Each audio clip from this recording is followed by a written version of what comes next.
The search for Obi Wan Kenobi should have died on Tatooine years ago, but Darth Vader never stopped feeling the wound that world left in him. After crushing smugglers near Mos Eisley, he sensed something impossible in the Force. Raw power, bright and familiar, hidden beneath the desert sun. He followed that feeling through the dune sea like a hunter chasing a ghost.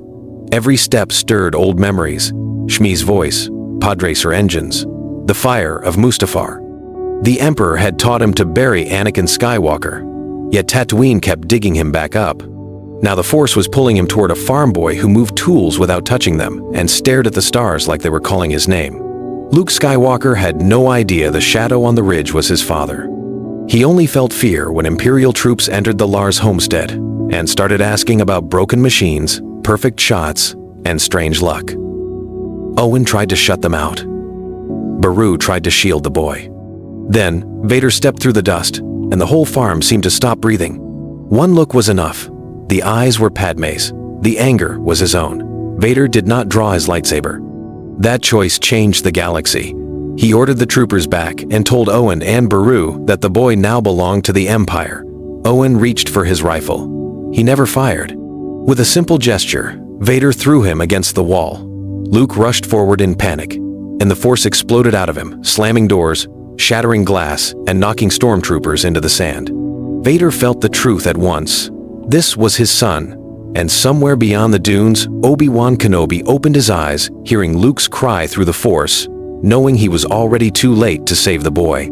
Obi Wan Kenobi felt Luke's fear before the dust even settled at the Lars farm. He moved across the desert fast, cloak snapping in the wind, heart pounding with a terror he had not known since Mustafar. For years, he had waited, watched, and trusted the Force. Now, that patience had failed him. When he reached the ridge above the homestead, Imperial transports already stood outside the vaporators. Stormtroopers secured the farm. Owen lay unconscious near the doorway. Beru was held back at blaster point.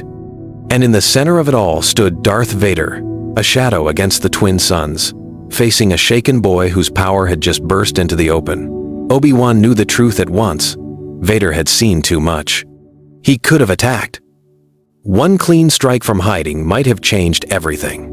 But Luke was too close. One wrong move would turn the farm into a graveyard.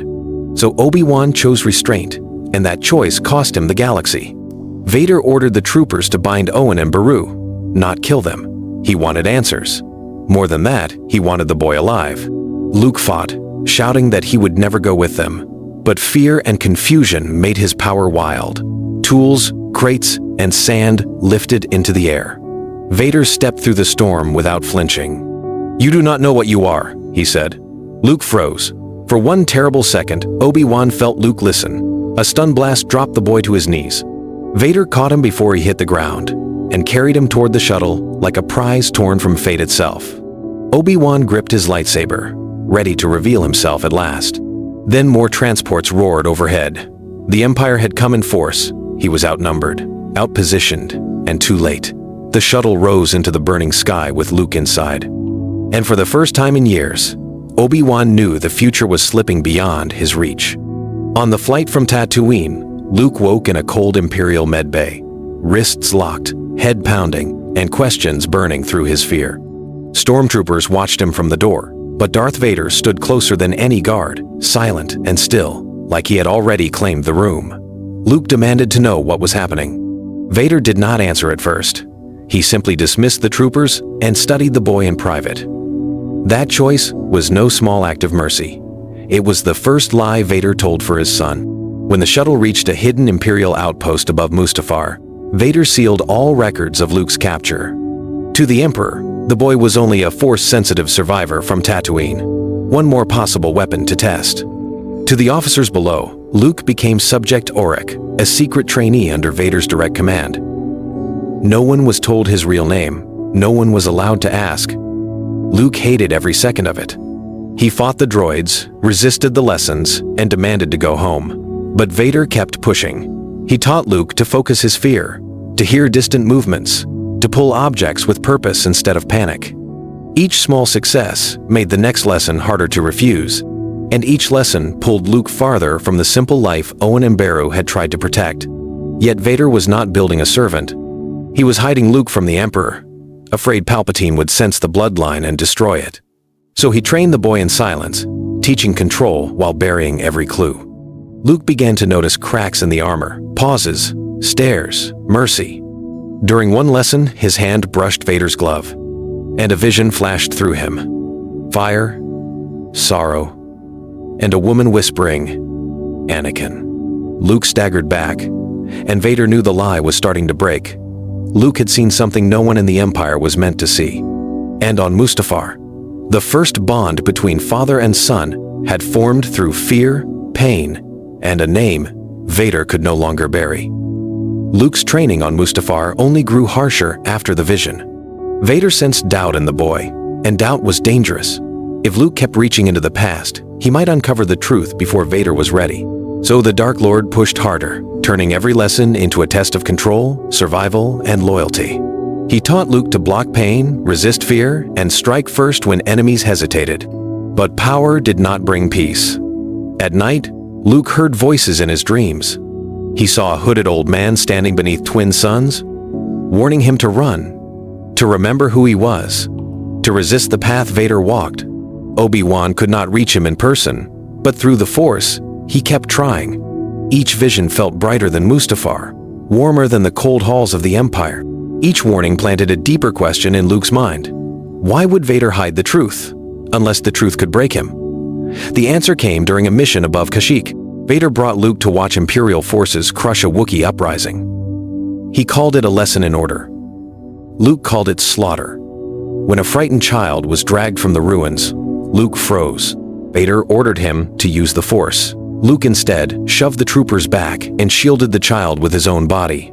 For the first time, Vader's anger broke through his control. "You are weak," he said. Luke rose, shaking but defiant. "Then why are you afraid of what I might become?" The words hit deeper than a blade. Vader saw Anakin in the boy's fury, and Padme in his mercy. Then sirens howled through the destroyer. Obi Wan was reaching Luke through the Force again, stronger than before. Vader turned toward the stars, and realized the next battle would be for his son's soul. Obi Wan had finally found a path into Luke's mind.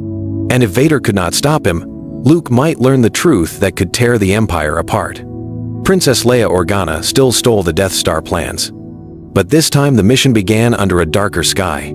She could not send R2-D2 to a farm boy on Tatooine, because Luke Skywalker was already gone, hidden inside the Empire itself. Her only hope was Obi Wan Kenobi. If the old Jedi could be reached, the plans might still reach the rebellion, and some path to victory might survive. But Vader had already changed the board. When Leia's Corvette entered Tatooine space, Imperial patrols were waiting. Vader had tightened every route around the planet after taking Luke, certain Obi Wan would try to act. The trap worked. Leia transmitted part of the data, but jamming fields cut off the signal before it reached the surface. R2 carried fragments, not answers. The full weakness of the Death Star stayed locked in Imperial hands. Then Vader boarded the ship. Leia met him with defiance, but even she felt something was wrong. Vader's attention drifted, as if he were listening for someone else through the Force. He sensed Kenobi nearby, yet found only silence. Obi-Wan was hiding, forced to choose between saving Leia and exposing himself before he was ready. That delay shattered the mission. Leia was taken to the Death Star before the plans could be delivered. Bail Organa lost contact. Rebel cells panicked. Without Luke, without Ben, and without the full plans, the Alliance lost the chain of events that once saved it. Far away on Mustafar, Luke felt a sharp cry in the Force, a voice he had never heard but somehow knew. It was his sister calling from the dark. And for the first time, Vader realized the children of Anakin Skywalker were starting to reach for each other. The Emperor would sense that bond soon and crush whoever moved first. Leia was now trapped inside the Empire's deadliest weapon. And on Mustafar, Luke had just heard the voice of the sister he never knew existed. When Darth Vader sensed the Emperor tightening his grip around Luke, he made a choice no one expected. He did not drag his son deeper into darkness for power. He turned Luke toward a different target, the Emperor's enforcers, the hunters, spies, and dark side agents who would break the boy before Sidious could fully claim him. Vader fed Luke hard truths in fragments. The Emperor did not want a son, he wanted a weapon. So Luke began striking first. Hidden Inquisitor outposts burned. Imperial hands that once closed around Force-sensitive children vanished overnight. Across the Outer Rim, whispers spread of a black-cloaked warrior and a young Jedi moving like a storm through Palpatine's secret network. Luke hated the methods. Vader accepted that. He let Luke spare prisoners, free captives, and destroy records instead of whole cities.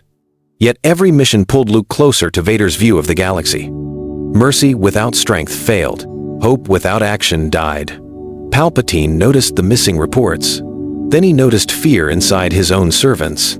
He sent the Red Guards, then elite purge troopers, then assassins trained to exploit Luke's compassion. Vader intercepted some. Luke survived the rest.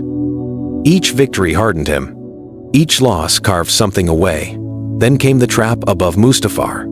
A false signal drew them to an forge station where dozens of Emperor's hands waited in silence. The battle split father and son apart. Luke fought through smoke, steel, and fire, refusing to kill a wounded girl older than he was. That hesitation cost him. A blade flashed from the dark and cut across his shoulder. Vader felt his son's pain through the Force. He turned and saw not an assassin, but the Emperor stepping from the flames, smiling at Luke, as if the rebellion of enforcers had been the opening move. And in that burning silence, Luke finally understood the truth. He had never been attacking the Emperor's shield. He had been walking straight into the Emperor's hand. Palpatine's smile cut through the smoke like a blade. Vader reached Luke first, catching him before he fell to one knee. The wound across Luke's shoulder burned, but the deeper pain came from the truth. Every raid, every victory, every step he had taken with his father had been allowed. Sidious had used fear to herd them both into the same fire. Yet for the first time in years, Vader did not bow. He stood between the Emperor and his son. Lightsaber raised, and the station itself seemed to tremble at that single act of defiance. Luke stared at him in shock.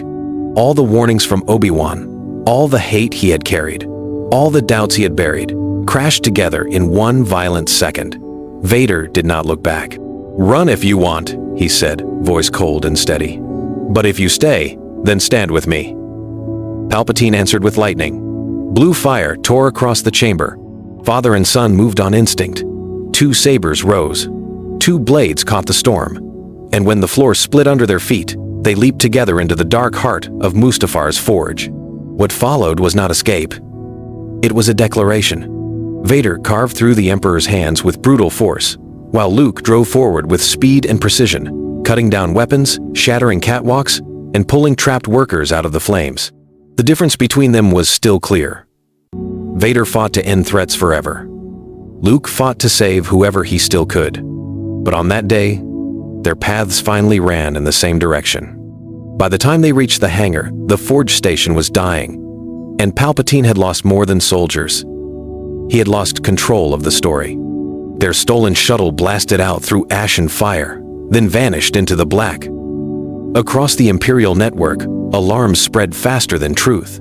Some reports claimed Vader had died. Others claimed Luke Skywalker had fallen and become the Emperor's newest hound. Then a new message cut across hidden rebel channels, pirate frequencies, and frightened civilian bands. It came from Vader's command codes, but Luke's voice carried it. He named the Emperor's secret prisons.